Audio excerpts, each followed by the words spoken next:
Hello बच्चों। नमस्कार, कैसे हैं आप सब लोग। उम्मीद है शानदार, जिंदाबाद, जबरदस्त होंगे। बच्चों, रेलवे वाले बच्चे इस वीडियो पे आ जाएं क्योंकि उनके लिए बहुत अच्छी खबर है। और जो एएलपी वाले परेशान थे बच्चे, या जो टेक्नीशियन वाले थे, या एनटीपीसी वाले बच्चे कि सर हम क्या करें और अब हमें क्या करना चाहिए, तो बहुत सारे बच्चे ऐसे होते हैं कि सर बैच तो हम नहीं ले पाए, हम यूट्यूब से ही पढ़ाई करना चाहते हैं क्योंकि हमारे पास उतने पैसे भी नहीं है कि हम आपका भी बैच खरीद पाएँ। हालांकि बहुत सस्ती फीस में हम लोग रखते हैं, बट फिर भी उतने पैसे भी जुटाना किसी किसी बच्चे के लिए मुश्किल हो जाता है। तो बच्चे, फिर आपके लिए आपके काम का ये वीडियो होने वाला है और कुछ ना कुछ मैं आपको देकर के जाने वाला हूँ, और क्या बेहतर तरीके से आप अपनी पढ़ाई को बिल्कुल बिना रुकावट के जारी रख सकते हो उसके बारे में बात करेंगे। तो बच्चे, पहले तो आप ध्यान लीजिए कि 12th के जो बच्चे हैं उनकी 3445 पोस्ट है मात्र। इसके लिए बच्चों ने आंदोलन, डिजिटल आंदोलन जिसको हम कहेंगे, एक्स पर या ट्विटर पर बहुत सारे ट्वीट किए। पर बच्चे, वहां से अभी ना तो कोई ऑफिशियल बयान आया है, ना किसी न्यूज़पेपर ने कुछ कवर किया है, तो उसका अभी बहुत ज़्यादा फायदा दिखा नहीं है।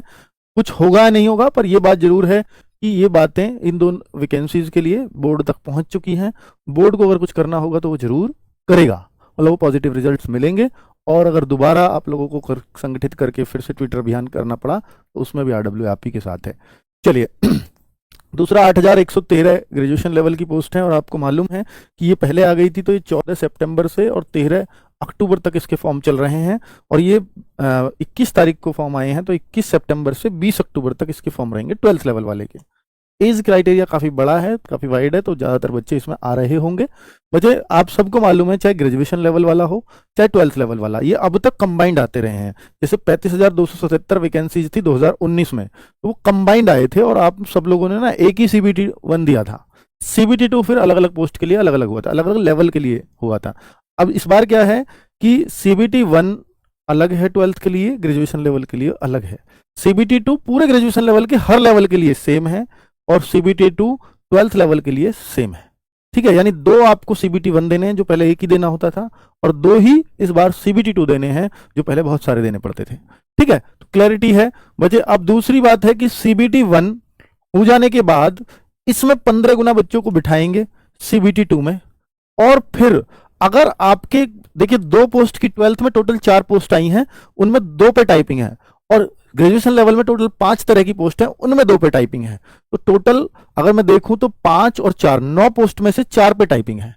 तो उन 4 के अलावा उन 5 पोस्ट के लिए तो सीधा क्या होगा, CBT 2 के बाद डॉक्यूमेंट वेरिफिकेशन और आपका मेडिकल और फाइनल रिजल्ट। हालांकि एक आध वैकेंसी जैसे स्टेशन मास्टर में CBAT भी होता है, जिसको साइकोलॉजी टेस्ट बोलते हैं, तो उसके लिए भी हम आपकी हेल्प करेंगे जब जरूरत होगी। ठीक है, पर वो बाद की चीज है। तो टाइपिंग और CBAT टोटल 9 में से 4 ये और 1 पोस्ट पे ये, टोटल 5 पोस्ट पे ये है, और बाकी 4 पोस्ट के लिए CBT 1, CBT 2 और सीधा डॉक्यूमेंट वेरिफिकेशन और मेडिकल और नौकरी आपकी। ठीक है, तो जो लोग टाइपिंग या CBAT देंगे उनमें 8 गुना वैकेंसीज के बुलाए जाएंगे बच्चे। लेकिन अगर DV और मेडिकल के लिए जाओगे तो वो बहुत कम बच्चे होंगे, या जितनी वैकेंसी है उससे थोड़े बहुत फालतू बच्चे लिए जाएंगे। क्लियर? तो ये सब आपको अब आइडिया मैंने दे दिया है पूरा क्या फॉर्मेट है। और ये बच्चे, CBT 1 में क्या आएगा वो भी एक बार देख लीजिए। वैसे आपको ग्रुप D में भी मालूम होगा क्या आएगा, ALP में भी मालूम होगा, वो मैं कई बार बता चुका हूँ। NTPC का अब इस बार दोबारा याद दिला रहा हूँ, क्योंकि NTPC वाले बच्चे इस टाइम थोड़े से ज्यादा एक्टिव हैं, तो उनको पता होनी चाहिए हर बात। 30 मैथ्स के, 30 रीजनिंग के और GS के 40, ये CBT 1 है, 90 मिनट का टाइम है, 1/3 की नेगेटिव मार्किंग है।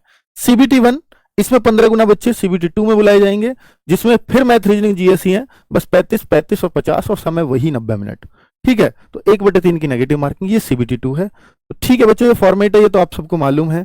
आप लोगों को हम लोग गिफ्ट देने वाले थे, या मैं कहूँ अनाउंसमेंट करने वाला था, तो मैं उस पर आता हूं। उससे पहले थोड़े से सवाल आप लोगों के लिए लिए हैं मैंने, कि जैसे क्या ALP एंड टेक्नीशियन की एग्जाम डेट जल्द आ सकती है? जी, बहुत सारे बच्चों को वेट है कि ALP और टेक्नीशियन और RPF के लिए तो न्यूज़पेपर में भी आ चुका है कि दिसंबर में एग्जाम पक्का ही पक्का हो जाएगा।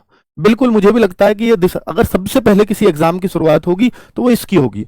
और चूंकि आप लोग भी जानते हो कि कंपनी फाइनल हो चुकी है जो एग्जाम कराएगी, तो अब बहुत ज्यादा समय बचता नहीं है। इसकी डेट, एग्जाम डेट बहुत जल्दी आपको हो सकता है पता लग जाए। हो सकता है एग्जाम डेट आपको एग्जाम होने से 1 ही महीना पहले पता चले। अगर वो 1 ही महीना पहले पता चली तो फिर आप खुद बोलोगे कि सर समय कम रह गया। तो इसलिए मैं कह रहा हूं कि भाई ये दिसंबर एक्सपेक्टेड है पूरी तरह से। हो सकता है ज्यादा से ज्यादा जनवरी चला जाए, पर अगर आप दिसंबर जनवरी आपको आइडिया मिल रहा है और आप सोच रहे हो एग्जाम डेट आने के बाद मैं तैयारी करूंगा, तो फिर आप गलत सोच है आपकी। दिसंबर जनवरी एग्जाम डेट मान करके चलिए, क्योंकि इस महीने में एग्जाम शुरुआत हो जाएगी, चाहे वो दिसंबर में हो चाहे वो जनवरी में हो। नवंबर में चांस कम है पर हो सकती है। पर तो इसलिए बच्चे आप एएलपी और टेक्नीशियन की तैयारी करके चलिए। अब जितना हो सके उस पर फोकस करिए, मॉक टेस्ट देने हो, प्रैक्टिस सेट्स लगाने हो। अब वो समय नहीं है कि मैं अभी कोर्स कंप्लीट कर रहा हूं, क्योंकि आपको एग्जाम डेट का पहला पता जो चलेगा वो बहुत ही नजदीक पता चलेगा जाकर के, फिर आप कुछ नहीं कर पाओगे। ठीक है, चलिए आरपीएफ वाले बच्चों के लिए कुछ खास, हाँ आरपीएफ वाले, अभी देखिए मैं इन बच्चों के लिए प्रैक्टिस सेट्स का अनाउंसमेंट करूंगा, लेकिन आरपीएफ वाले बच्चों के ऑलरेडी प्रैक्टिस सेट्स चल रहे हैं। मेरी उन सभी बच्चों से रिक्वेस्ट है जो आरपीएफ की तैयारी कर रहे हैं, तो आरपीएफ के प्रैक्टिस सेट्स आप जरूर करें और हर संडे मॉक टेस्ट दें, क्योंकि अगर एएलपी और टेक्नीशियन के बाद किसी के एग्जाम शुरू होगा तो वो आरपीएफ का होगा। ठीक है, ऐसे संकेत मिल चुके हैं अखबारों में, तो आप अपनी मान सकते हो अगर ये दिसंबर जनवरी में होगा तो आप फरवरी मार्च में आपका नंबर कभी भी आ सकता है। ठीक है, चलो तो ALP technician NTPC group D में से किस पे फोकस करें, बहुत सारे बच्चों का ये सवाल रहता है। तो मैं आप लोगों से बोलूंगा कि भाई इन सब में अगर आप मिलाओ तो चीजें क्या आ रही हैं, मैथ्स आ रहा है, रीजनिंग आ रही है, जीएस आ रही है, और ग्रुप डी को और एएलपी को जोड़ दूं तो साइंस भी आएगी, अच्छा खासा रोल भी रखेगी। अगर आप मैथ्स, रीजनिंग, जीएस, साइंस पे फोकस करो बजाय इसके कि मैं एएलपी पे फोकस करूं या टेक्नीशियन पे करूं या एनटीपीसी पे करूं, भर्ती में फोकस करिए। रेलवे के हिसाब से जो ये 4 सब्जेक्ट जहां चल रहे हो उन पे फोकस लगा दीजिए, आपका सिलेक्शन आसान हो जाएगा बजाय इसके, क्योंकि अगर आप इसकी तैयारी करोगे तो इसकी टेंशन हो जाएगा बजाय इसके, क्योंकि अगर आप इसकी तैयारी करोगे तो इसकी टेंशन रहेगी, इसकी करोगे तो इनकी हो जाएगी। और बहुत सारे बच्चों के ये फॉर्म चारों ही होते हैं, 3 होते हैं या 4 में से, तो ये समस्याएं आपके सामने आएंगी। तो मेरा कहने का मतलब ये है कि आप भर्तियों पे फोकस मत करना, आप सब्जेक्ट पे फोकस करना। और ऐसा है कि इसका क्वेश्चन इसमें आने के बहुत चांस रहेंगे या इसका क्वेश्चन इसमें आने के बहुत चांस रहेंगे। आपके वो प्रीवियस ईयर, एएलपी की मुझे तैयारी करनी है तो मैं एएलपी के ही प्रीवियस ईयर पढ़ूं, नहीं, ये गलत है। और होपफुली ये जो टेंडर है कंपनी का टीसीएस को ही गया होगा, क्योंकि इतना बड़ा टेंडर टीसीएस पे ही जाता है। तो एसएससी का जो पैटर्न होता है, चाहे वो जीएस का हो चाहे वो मैथ्स रीजनिंग का हो, लगभग वही पैटर्न हो सकता है फॉलो किया जाए। हालांकि पहले भी ऐसे ही था टीसीएस पे, तो पहले जो मैं रीजनिंग की बात करूं तो रीजनिंग का पैटर्न काफी अच्छे लेवल का था बजाय एसएससी के। तो आप ये मान करके चलिए कि रीजनिंग एक अच्छे लेवल की रहती है रेलवे के अंदर। बाकी आप जीएस का लेवल सेम मान सकते हो कंपेयर करोगे एसएससी से, तो ठीक है। तो मैं ये कह रहा हूं कि इसका एग्जाम इस एग्जाम में आ सकता है, तो मैं कहूंगा रेलवे के सारे क्वेश्चन पढ़ो बजाय ये सोचने की कि मैं एएलपी में एएलपी का क्वेश्चन पढ़ूंगा या मैं टेक्नीशियन में टेक्नीशियन का पढ़ूंगा, नहीं। ठीक है, एक से दूसरे के क्वेश्चन लिंक्ड रहेंगे यहां पर। क्या मॉक टेस्ट देने जरूरी है? हाँ, अगर आपने अपना सिलेबस एक बार कंप्लीट कर लिया है तो मैं स्ट्रांगली रिकमेंड करता हूं कि आप मॉक टेस्ट लगाने शुरू कर दीजिए। हर संडे एटलीस्ट एक मॉक टेस्ट देना शुरू कर दीजिए, और फिर मॉक टेस्ट में जो चैप्टर्स आपके वीक रह गए उन पे काम करना शुरू कर दो कि मुझे कौन सा चैप्टर पढ़ने की जरूरत है। तो आप बहुत बेहतर अपने आप को में चेंज देख पाओगे, क्योंकि वैकेंसीज कम है इस बार, और हर साल अगर आएंगी तो इतनी ही कम रहेंगी। अब इतनी कम में आपका सिलेक्शन कैसे हो, तो आपको गलतियों की गुंजाइश बहुत कम करनी पड़ेगी अपने अंदर, तभी ये सिलेक्शन ले पाओगे इतनी कम वैकेंसीज में। ये मैं बिल्कुल आपसे साफ कह रहा हूं। बच्चे, बात है कि रेलवे, एनटीपीसी, ग्रुप डी और एएलपी और टेक्नीशियन, इन सभी के लिए कक्षाएं हैं। पर मैं फिर हाल बोल देता हूं कि जो हमारे आकाश सर हैं वो मैथ्स की क्लास सुबह 7 बजे लेंगे, लेकिन एनटीपीसी वाली चॉइस जो है वो राहुल तेवतिया सर की है कि सर हम राहुल तेवतिया से ही पढ़ेंगे। बहुत सारे बच्चे इस बात को कहेंगे, तो राहुल तेवतिया सर बिल्कुल अवेलेबल रहेंगे। अभी जो आकाश सर भी हैं उनको भी पता है कि राहुल तेवतिया सर से एनटीपीसी वाले बच्चे पढ़ना चाहते हैं, और एनटीपीसी वाले बच्चे ना जस्ट उनका कोर्स अभी शुरू ही हुआ है। राहुल तेवतिया सर का कहना है कि मैं इनको 1-1.5 महीने बाद मैं इनके लिए अलग से प्रैक्टिस सेट शुरू करूंगा, स्पेशली एनटीपीसी के लिए, उनका कहना है। मैं कहूंगा कि ग्रुप डी, एएलपी, टेक्नीशियन वाले बच्चे मैथ्स, मुझे नहीं लगता कि आकाश सर से अच्छा कोई रेलवे में उन भर्तियों के लिए पढ़ा पाएगा। तो आप देखोगे और आप ये फील करोगे पहली क्लास में, ठीक है। और ये बात बिल्कुल सच है कि अगर आप किसी टीचर के प्रति जो भी आभार व्यक्त करते हैं, जो शब्द अपने निकालते हैं, टीचर उन शब्दों के ऊपर बहुत मेहनत कर जाता है आपके लिए। और हर एक टीचर जो मैं इस टीम में दे रहा हूं, आप देखना बच्चे, एक एक टीचर, आप एक बार भरोसा मेरे ऊपर करके देखेंगे और निश्चित तौर पर एक एक टीचर उतना जान लगाता हुआ दिखेगा, आपको लगेगा कि इससे बेहतर टीम हमारे लिए नहीं हो सकती थी। और आपको ये साबित करना होगा। एक बार आप क्लास देखिए, पूरे मन से देखिए, फिर आप इन टीचर में कमी निकाल के मुझे दिखा देना। एक भी टीचर ऐसा नहीं है जो आपकी उम्मीदों पे खरा नहीं उतर सकता। और राहुल शर्मा सर को तो आप सब लोग जानते हैं कि रीजनिंग की क्लास सुबह 8 बजे लेने वाले हैं, तो ये 8 में 8:15 हो सकती है, क्योंकि ये क्लास थोड़ी लंबी जाएगी, कि 25 से 30 प्रश्न रहेंगे कम से कम इसमें, ठीक है। तो और साइंस की क्लास सौरभ सर, मैं साइंस इसलिए लगवा रहा हूं, ग्रुप डी एएलपी दोनों में बहुत इंपॉर्टेंट रहेगी। एनटीपीसी में भी साइंस के क्वेश्चन बच्चों को मतलब दिक्कत करते हैं। अगर 40 क्वेश्चन आते हैं एनटीपीसी में सीबीटी 1 में, तो साइंस आप ये मान के चलो 10-12 क्वेश्चन रहेंगे। तो हम इसमें ग्रुप डी लेवल लेकर चलेंगे, एलपी लेवल लेकर चलेंगे, तो एनटीपीसी कवर अप रहेगा अपने आप। सौरभ सर की फिजिक्स और केमिस्ट्री बहुत स्ट्रांग है। इन दोनों में भी चुनो, फिजिक्स और केमिस्ट्री में, तो फिजिक्स इतना स्ट्रांग है, चाहे कैसा भी न्यूमेरिकल हो, हर तरह की प्रैक्टिस ही आपको कराने वाले हैं, ठीक है। तो ग्रुप डी और एलपी वाले बच्चे बिल्कुल आंख मूंद कर भरोसा करिए, और आपको बहुत शानदार रिजल्ट इसके देखने को मिलेंगे। बात रही कि बायोलॉजी, तो बायोलॉजी के लिए दूसरे सर बाद में जोड़ दिए जाएंगे। जीएस के लिए आप सब लोग एक बात समझते होंगे कि सर रेलवे की जीएस ना उतनी आसान नहीं आती। बिल्कुल मैं सहमत हूं। और सीबीटी 2 एनटीपीसी की सीबीटी 2 की जो जीएस थी ना, उसने सबको हिला दिया था बच्चों। मैं ये जो बात बता रहा हूं, ये आप पेपर को अगर देख लोगे तो फील करोगे कि वास्तव में बहुत अच्छी जी के आई है। और हमारे यहाँ जो एक अच्छे लेवल पे जाकर के अगर जीएस पढ़ा सकते हैं, जो सिविल को पढ़ाते हैं, तो मैंने उन सर को इसमें रखा है।